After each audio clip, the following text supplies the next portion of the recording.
Hello and welcome to another Teen Time with the Livermore Public Library. My name is Caitlin and I am your teen programming librarian. Today I'm going to show you how to make woven paper that you can use to make bookmarks or book covers or cards or whatever you like. We're also going to take a look at Novelist, a great resource for finding even more book recommendations, which will come in quite handy if you're playing the summer reading game. And finally, we'll have some book recommendations from Librarian Jennifer, our teen literature expert. So let's take a look at the supplies that you're going to need to make your woven paper craft. To do this, you're going to need two kinds of paper. A background paper and paper you're going to actually cut into strips for weaving. The weaving strips should be of a heavier weight paper than the paper that you used as the backing. So in this case, I used brightly colored cardstock to make strips, and I used plain white printer paper as the background. You'll also need some sort of cutting instrument. For instance, you can use scissors. For a lot of it, I also used a rotary cutter.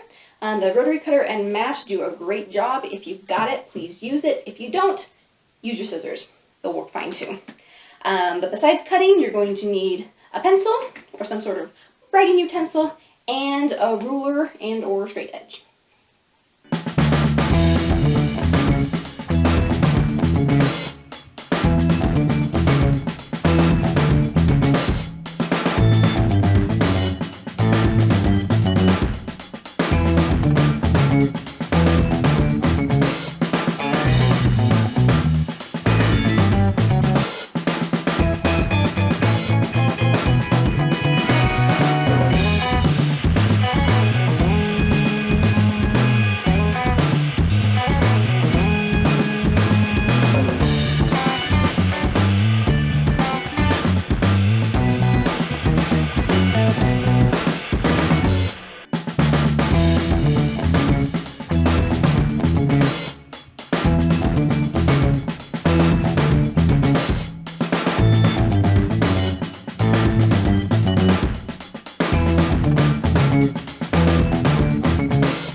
Are you playing the summer reading game?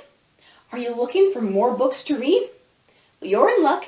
Your library card gives you access to many resources that can help you find the perfect book to read. The resource we're going to look at today is called Novelist, and you'll find it on our website. Let's take a look.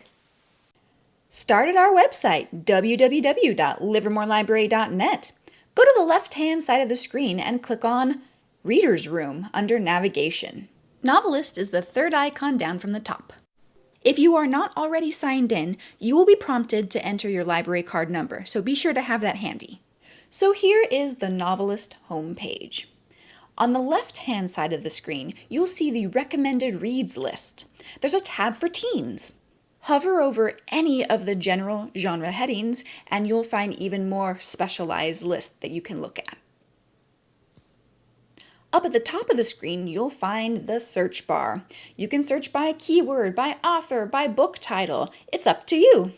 Type in the name of a book that you've read and enjoyed. For this example, I'm going to type in the name of a popular teen book. In this case, The Fault in Our Stars. This page will give you not only a bunch of information about that particular title, but also the reviews, if there's an audiobook available, and also other books that are similar. If you scroll down to the very bottom of the page past these professional reviews, you will find the Search for More section, which I think is a really cool feature. Each of these boxes represents different aspects of the story that you might also find in other books. So if you really enjoyed The Fault in Our Stars, think about why. Click on the boxes corresponding to the elements of the story that you liked best. Then press search. A word of warning though, don't click too many of the boxes or it will narrow your search significantly and you won't get very many results. Once you click search, the results will show you all of the books in the database that contain those same search terms. So for instance, you'll see The Fault in Our Stars right there, number 3 in line, but there are also many others. So let's take a look at The Sun is Also a Star.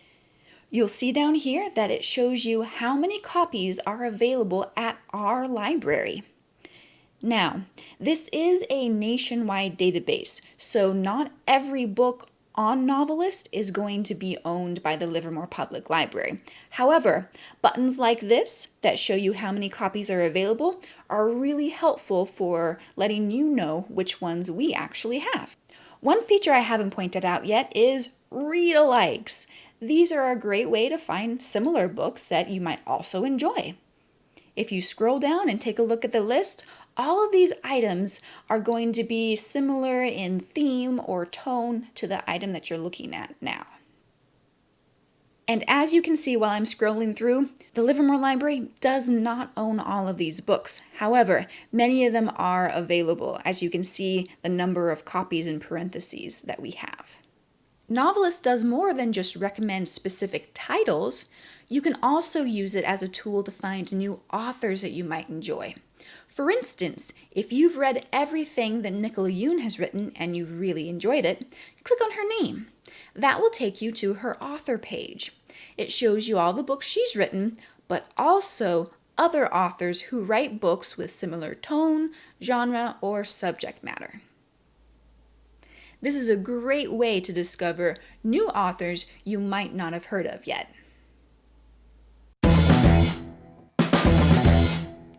So now, let's take a look at the books that Librarian Jennifer has recommended for us. These titles are available through Overdrive, one of our ebook services. Let's take a look. You'll be glad that this whole trilogy is already out. Maureen Johnson, a popular podcaster and avid Twitter user, just loves murder mysteries. She is the first one to say that she is a bit obsessed with all things Jack the Ripper. So, to have her pen a murder mystery, well, it wasn't a surprise.